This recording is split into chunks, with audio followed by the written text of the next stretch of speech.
what I like about them is how democratic they are. What they kind of say is that anyone can become more seductive. It doesn't really matter how hot you look or how cool you are.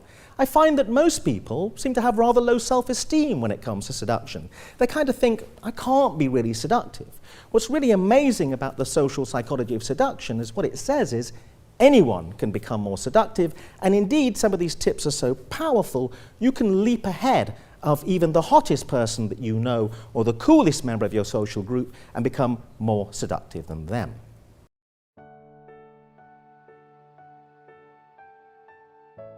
Welcome back to our channel. Today, we have a special guest, Dr. Raj Persaid, a leading expert in mental health. With over 70 published papers and numerous books under his belt, he is one of the top psychiatrists in the UK. Don't miss out on the opportunity to learn from one of the best in the field.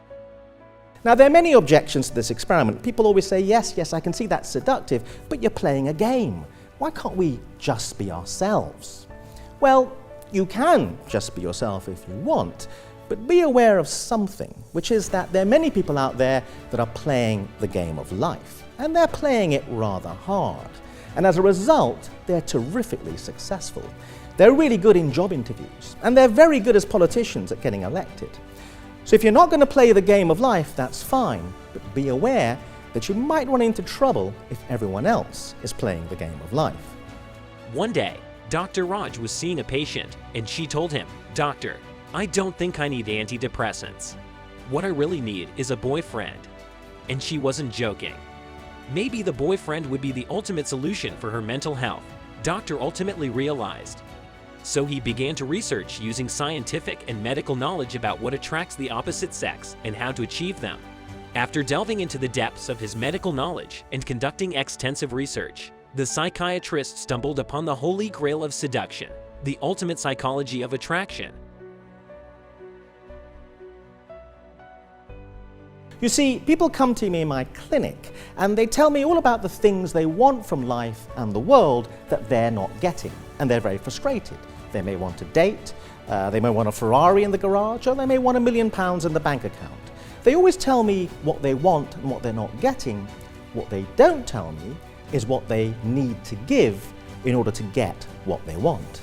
You see, at the heart of life is a transaction. You can get what you want from the world and life, but you have to be able to give something that the world wants, and you need to give it first.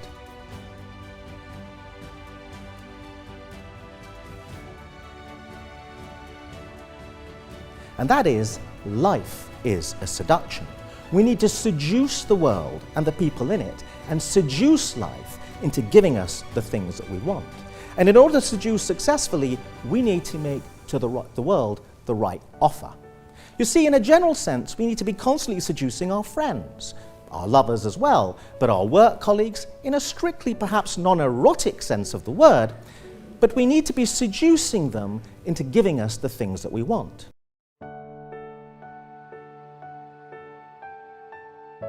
I want to say before I finally reveal these tips is what I like about them is how democratic they are. What they kind of say is that anyone can become more seductive. It doesn't really matter how hot you look or how cool you are. I find that most people seem to have rather low self-esteem when it comes to seduction. They kind of think, I can't be really seductive. What's really amazing about the social psychology of seduction is what it says is anyone can become more seductive, and indeed some of these tips are so powerful you can leap ahead of even the hottest person that you know or the coolest member of your social group and become more seductive than them.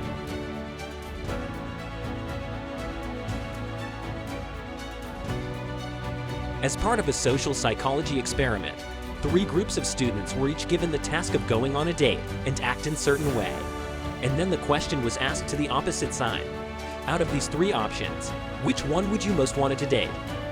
In the first condition of the experiment, the student confederate goes out and just agrees with everything the other person says on the date, and an attraction rating is secured at the end, and people are found moderately attractive in that condition. In the second condition of the experiment, the student confederate is sent out on the date and is instructed to disagree with everything the other person says. So it goes a bit like this. Oh, I really like this restaurant you've picked. I think it's really lovely. What do you think? No, I don't like it. thought the fish was rather nice. What do you think about it? No, I don't like it. Comes as no surprise if you spend a whole date doing that, disagreeing with everything the other person says, you're not really found very attractive at all. So far, so obvious. Now, the third condition of the experiment is where things get really interesting. In the third condition of the experiment, the student confederate is sent out with the instruction to spend the first half of the date disagreeing with everything the other person says, and then to switch and start agreeing for the second half of the date.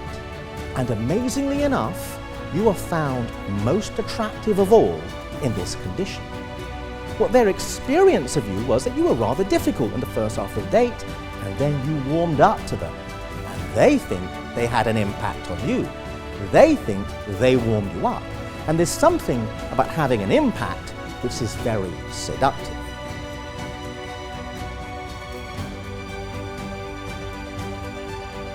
Finally, in a highly anticipated reveal, the author unveils Casanova's secret weapon in the art of seduction, his ultimate message to a person. This revelation is sure to captivate readers and shed new light on the legendary lover's techniques. Now, the story goes that Casanova walks into a bar one night. She's a gorgeous woman, she's an actress, physically very desirable, falls immediately in love with her, desires her. The actress, besides being physically stunning, has an interesting characteristic. You see, she has a speech impediment, a lisp. She can't say words properly that have the letter R in them. Without really interacting with the actress, Casanova turns on his heels, goes home and does a mysterious thing.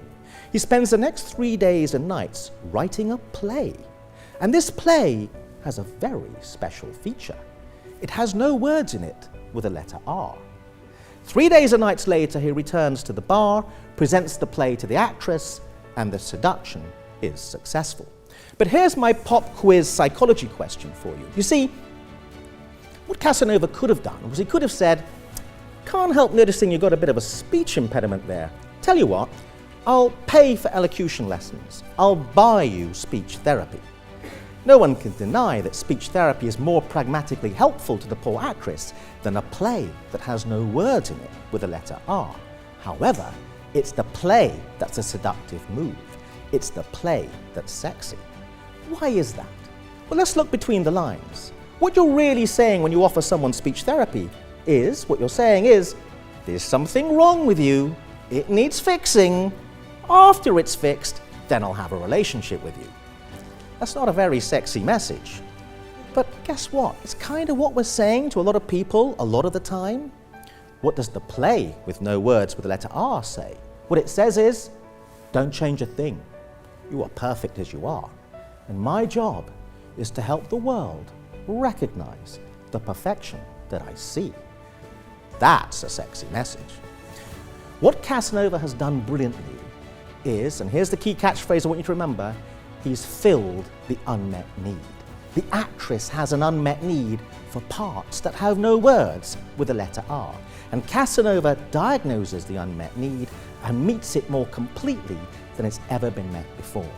If you find someone's unmet need and fill it in a way it's never been filled before, you will be successful in seducing them.